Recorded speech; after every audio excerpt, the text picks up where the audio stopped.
Alam mo ba na may mga misteryo tungkol sa buhay ni Jesus na nananatiling hindi nalutas hanggang ngayon? Sa video na ito ay galugarin natin ang 5 kamanghamanghang misteryo tungkol kay Jesus na patuloy na nag-iintriga sa mga eskolar at mananampalataya sa buong Biblia. Marami tayong makikitang mga kwento tungkol kay Jesus na mahusay na naidokumento, ngunit ang ilang aspeto ay kulang pa rin ng malinaw na mga sagot mula noong sinaunang panahon. Ang mga misteryong ito na nakapalibot kay Jesus ay nagdulot ng mga debate at malalim na pagninilay. Ang mga misteryo na ito hindi lamang sa ating pag-uusyoso, kundi pati na rin sa pagpapalalim ng ating pananampalataya at pag-unawa sa kanyang buhay at misyon. Maghanda para sa isang paglalakbay ng pagtuklas at pagninilay-nilay. Sabay nating tuklasin ang mga misteryo na ito at tingnan kung paano ito patuloy na makakaapekto sa ating pananampalataya at paggunawa kay Jesus. Nawa ang video na ito ay magbigay inspirasyon at pagyamanin ang iyong espiritual na paglalakbay. Magsimula tayo sa pagtuklas sa unang misteryo na nawalang taon ni Jesus ay tumutukoy sa isa sa mga pinakadakilang misteryo ng buhay ni Jesus. Ang panahon sa pagitan ng kanyang pagkabata at ang simula ng kanyang pampublikong ministeryo. Ayon sa Ebanghelyo ni Lucas, si Jesus ay mga 12 taong gulang nang bumisita siya sa templo sa Jerusalem kasama ang kanyang mga magulang. Pagkatapos ng pangyayaring ito, ang mga ebanghelyo ay tahimik tungkol sa kanyang buhay hanggang sa siya ay muling lumitaw sa paligid ng 30 taong gulang na handang simulan ang kanyang ministeryo. Maraming mga haka-haka tungkol sa kung ano ang ginawa ni Jesus noong mga taon na iyon. Ang ilang mga tradisyon ay nagmumungkahi na siya ay nanatili sa Nazareth na namumuhay ng isang ordinaryong buhay at nagtatrabaho bilang isang karpintero kasama ng kanyang ama na si Joseph.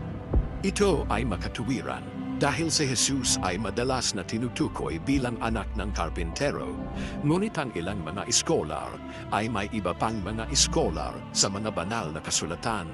Naniniwala na maaaring naglakbay si Jesus sa labas ng Israel sa panahong ito. Ang isang teorya ay nagmumungkahi na maaari siyang maglakbay sa India, kung saan maaaring nag-aral siya sa mga guro ng relihiyon at natutunan ang tungkol sa iba't ibang espiritual na tradisyon. Ang teoryang ito ay batay sa mga sinaunang teksto na nagsasabing si Jesus ay nasa silangan noong panahon ng kanyang kabataan, bagaman ito ay kamangha-manghang, walang konkretong makasaysayang ebidensya upang suportahan ito. Ang isa pang teorya ay nagmumungkahi na si Jesus ay maaaring ginugol ang kanyang mga taon sa pag-aaral ng espiritual na buhay, sa pag-aaral ng banal na kasulatan, pag-iisa at pagmumuni-muni na nagpapalalim sa kanyang kaugnayan sa Diyos at sa kanyang pag-unawa sa mga banal na kasulatan. Ang espiritual na paghahandang ito ay naging napakahalaga para sa kanyang huling ministeryo. Anuman ang mga teorya na alam natin na si Jesus ay lumitaw mula sa mga taong ito na may malalim na pag-unawa sa mga banal na kasulatan at isang malinaw na misyon. Noong sinimulan niya ang kanyang ministeryo, ang kanyang karunungan at autoridad ay kitang-kita sa lahat ng nakinig sa kanya. Ang kanyang mga talinghaga na mga turo at mga himala ay nagpapakita ng malalim na pag-unawa at isang matalik na kaugnayan sa makalangit na Ama. Bagaman ang mga partikular na detalye ng nawalang taon ni Jesus ay maaaring nananatiling isang misteryo, ito ay malamang na isang panahon ng matinding paglago at paghahanda na kanyang inihahanda para sa pinakamahalagang misyon ng tao. Ay malinaw na dumating si Jesus sa lahat ng tao na handang tuparin ang plano ng Diyos. Sa mga nawawalang taon na ito ay nagpapaalala sa atin na kung minsan ang mga panahon ng katahimikan at paghahanda sa ating sariling buhay ay mahalaga rin, may mga pagkakataon na ang Diyos ay gumagawa sa atin na humuhubog at naghahanda sa atin para sa layunin na mayroon siya para sa bawat isa sa atin. Ang kwento ng nawalang taon ni Jesus ay naghihikayat sa atin na magtiwala sa mga panahon ng paghihintay at paghahanda dahil alam natin na ang Diyos ay laging gumagawa para sa atin ngayon na nauunawaan natin ang mga misteryo ng nawalang taon ni Jesus. Tumungo tayo sa susunod na misteryo, ang eksaktong kalikasan ng pagkabuhay. Na maguli ang muling pagkabuhay ni Jesus ay isa sa mga pinakasentro at makabuluhang mga kaganapan sa pananampalatayang Kristiyano, ngunit ang eksaktong kalikasan nito ay nananatiling misteryo na humahamon sa pag-unawa ng tao. Pagkatapos ng pagbabako sa krus, sinasabi sa atin ng mga ebanghelyo na si Jesus ay bumangon mula sa mga patay sa ikatlong araw. Gayunpaman, ang mga tanong kung ano ang eksaktong nangyari sa ikatlong araw ay nananatiling hindi nasagot. Ang mga ebanghelyo ay naglalarawan ng iba't ibang hitsura ng nabuhay na maguling Jesus, at ang mga salaysay na ito ay nag-aalok ng ilang mga pahiwatig tungkol sa likas na katangian ng kanyang nabuhay na maguli na katawan. Halimbawa, siya ay nagpakita sa mga alagad sa ilang mga pagkakataon na pumapasok sa mga silid na may saradong mga pinto na nagmumungkahi na ang kanyang katawan ay may iba't ibang mga katangian kaysa sa isang karaniwang pisikal na katawan. Sa parehong oras na si Jesus ay maaari pa ring mahawakan at kumain kasama ng kanyang mga disipulo na nagpapahiwatig na ang kanyang nabuhay na mag-uling katawan ay hindi lamang espiritual kundi pisikal din. Ang salaysay ng pagkabuhay na mag-uli ay naghahayag ng isang niluwalhating katawan, isang kalagayan na higit sa ating kilalang pisikal na mga batas.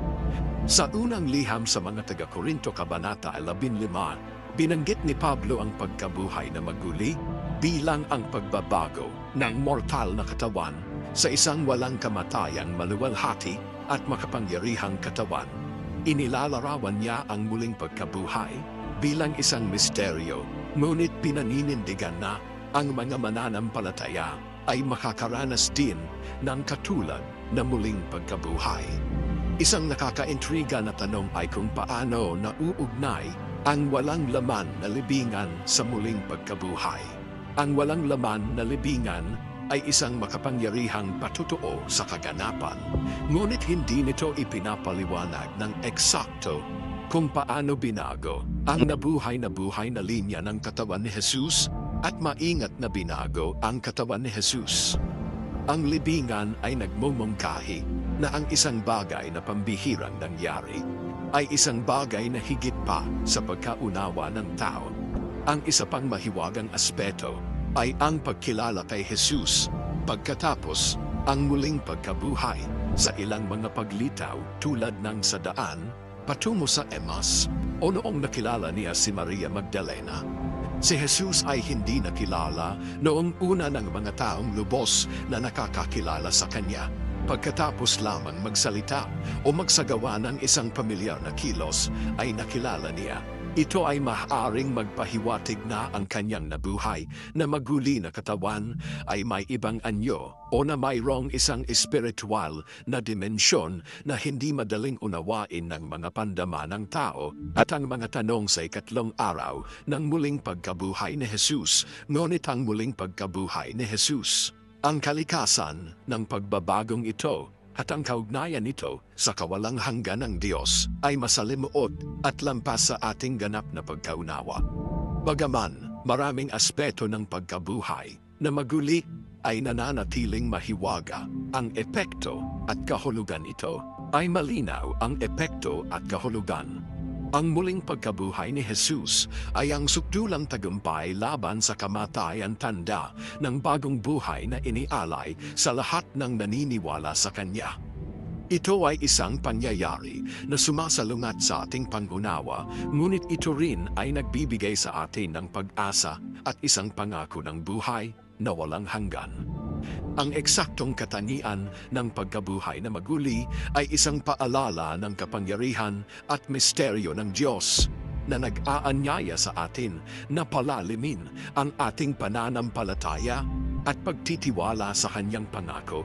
Kahit na hindi natin nauunawaan ang lahat ng mga detalye, ngayong naiintindihan na natin ang misteryo ng pagkabuhay na maguli tayo, ay tumungo sa susunod na misteryo ng kanilang mga kapatid na lalaki at kapatid na babae ni Jesus at kapatid na babae ay isa sa mga nakakaintriga na misteryo ng bagong tipan na binanggit ng mga banal na kasulatan ng ilang beses na si Jesus ay may mga kapatid, ngunit ang eksaktong katangian ng mga ugnayang ito ay nagdudulot ng maraming tanong at debate sa mga iskolar at teologo. Ang mga ebanghelyo ni Mateo, Mark at Juan ay sumangguni sa mga kapatid ni Jesus na binanggit. Ang mga pangalan tulad ni James, Joseph, Simon at Judas, at binanggit din na siya ay may mga kapatid na babae kahit na hindi sila pinangalanan. Gayunpaman ang tanong ay nananatili kung sino ang mga magkakapatid na ito, kung sila ay mga anak ni Maria at Jose na ginagawa silang magkapatid sa dugo ni Jose o dati nilang kasal ay na sila ay magpinsan o iba pang malapit na kamag-anak.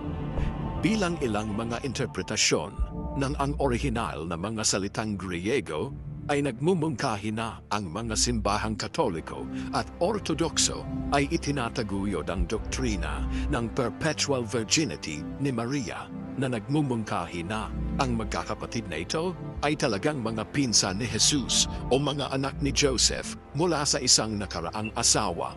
Sa kabilang banda, maraming mga protestante na tradisyon ang nagpapakahulugan sa talata na literal na isinasaalang-alang na nagkaroon ng iba pang mga anak sina Maria at Jose pagkatapos ng kapanganakan ni Jesus. Ang papel ng James na kapatid ni Jesus ay partikular. Nakawili-wili siya ay naging isang kilalang pinuno sa Jerusalem at ang mayakda ng The Epistle of James na ang kanyang posisyon sa pamumuno sa unang ay nagmumungkahi ng malapit at makabuluhang kaugnayan kay Jesus. Kahit na ang bagong tipan ay hindi nagbibigay ng tahasang mga detalye tungkol sa buhay at relasyon ng magkapatid na ito. Ang mga kapatid na babae ay nagtataas din ng mga teolohikong tanong tungkol sa buhay pamilya ni Maria at Jose. Isa pang nakakaintriga na misteryo ay ang kahalagahan ng pagpapako sa krus. Sa ibang kahalagahan ng pagpapako sa krus, sa ibang mga tradisyon, ang pagpapako kay Jesus sa krus ay isang sentral na kaganapan sa pananampalatayang Kristiyano, ngunit mayroon din ugong at interpretasyon sa iba pang relihiyon at kultural na tradisyon. Bagaman ang Kristyanismo ay tumitingin sa iba pang pagpapako sa krus. Ang mga pananaw ay nag-aalok ng iba't ibang pag-unawa at kahulugan ng kaganapang ito. Sa Islam halimbawa, ang pagpapako kay Jesus ay iba ang pananaw na ang Quran ay nagsasaad na si Jesus ay hindi tunay na ipinako sa krus, bagkus ito ay nagpakita sa mga tao. Ayon sa Islamikong tradisyon, si Jesus ay itinaas sa langit ng Diyos at ang isa pang tao ay ginawang kamukha ni Jesus sa krus. Pinaniniwalaan ng pananaw na ito na si Jesus ay isang mahalagang propeta, ngunit hindi namatay sa krus. Sa Judaismo, si Jesus ay sa pangkalahatan tinitingnan bilang isang guro o rabi at ang kanyang pagpapako sa krus ay itinuturing na isang makasaysayang kaganapan. Gayunpaman, ang teolohiko at mesiyanik na interpretasyon ng pagpapako sa krus ay malaki ang pagkakaiba sa Kristyanismo. Para sa mga Hudyo, ang konsepto ng isang naghihirap at namamatay na Mesyas ay hindi sentral sa tradisyonal na mesiyanik na mga inaasahan bukod sa relihiyon. Ang interpretasyon ang pagpapako kay Jesus sa krus ay ginalugad din sa mga kultural at pilosopikal na konteksto. Ang mga manunulat at palaisip sa buong kasaysayan ay gumamit ng imahe ng pagpapako sa krus upang sumagisag sa mga tema ng pagdurusa ng sakripisyo at pagtubos sa sining at panitikan. Ang pagpapako sa krus ay kadalasang nagsisilbing isang makapangyarihang simbolo ng paglaban at pagbabago. Ang pagpapako kay Jesus ay nakaapekto rin sa mga espiritual na halimbawa ng kamatayan at pag-ibig sa kontemporaryong tradisyon ni Jesus. Ang mga tradisyon ay maaaring hindi ganap na umaayon sa mga tradisyonal na teolohikong interpretasyon, ngunit nakakahanap ng inspirasyon sa pagkilos ng pagsuko at pakikiramay na kinakatawan sa pagpapako. Sa ilang mga kultura, ang pagpapako sa krus ay tinitingnan sa pamamagitan ng isang lens ng oppression at liberation. Halimbawa, liberation theology na nagmula sa Latin America ay binibigyang kahulugan ang pagpapako kay Jesus bilang isang pagkilos ng pakikiisa sa mga mahihirap, at ang inaapi na si Jesus ay nakikita bilang isa na dumanas ng kawalang katarungan, at ang kanyang muling pagkabuhay ay isang tanda ng pag-asa at paglaya para sa mga nahaharap sa pang-aapi. Ang iba't ibang interpretasyon na ito ay nagbibigay diin kung paano ang pagpapako kay Jesus ay isang kaganapan na may malalim at iba't ibang kahulugan sa iba't ibang mga konteksto. Habang ang Kristiyanong pananampalataya ay nakikita ang pagpapako sa krus bilang ang pundasyon ng pagtubos at isang bagong tipanan ng pagdurusa sa atin. Ang paalala sa Diyos, ang kahulugan at pag-asa sa pamamagitan ng paggalugad sa kahalagahan ng pagpapako sa krus. Sa ibang mga tradisyon ay magkakaroon tayo ng mas mayaman at higit na inklusibong pag-unawa sa epekto nito sa sangkatauhan. Ngayong naunawaan na natin ang kahalagahan ng pagpapako sa krus sa ibang mga tradisyon, tumungo tayo sa susunod na misteryo, ang eksaktong lokasyon ng libingan ni Jesus. Ang eksaktong lokasyon ng puntod ni Jesus ay patuloy na nakakaintriga ng mga mananalaysay na arkeolohista.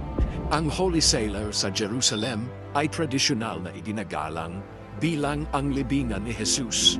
Ang katumpakan ng kasaysayan ng lugar na ito ay isang paksa ng debate. Ang Church of the Holy Sailor ay isa sa mga pinakasagradong lugar ng Kristyanismo na umaakit ng libu-libong mga peregrino bawat taon. Ang lugar na ito ay kinilala bilang ni Jesus, ang libingan ni Helena na ina ng emperador na si Constantine noong ika-4 na siglo, pagkatapos ng legalisasyon ng Kristyanismo sa Imperyong Romano.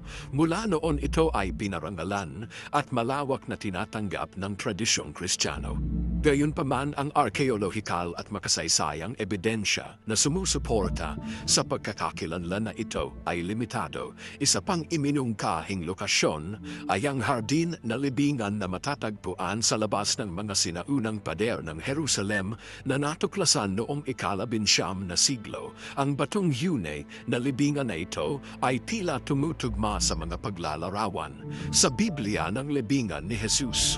Bagaman ito ay naging popular sa mga tao, ilang grupong Kristiyano, maraming iskolar ang nangangatuwiran na walang sapat na katibayan upang suportahan ang pagkakakilanlan na ito.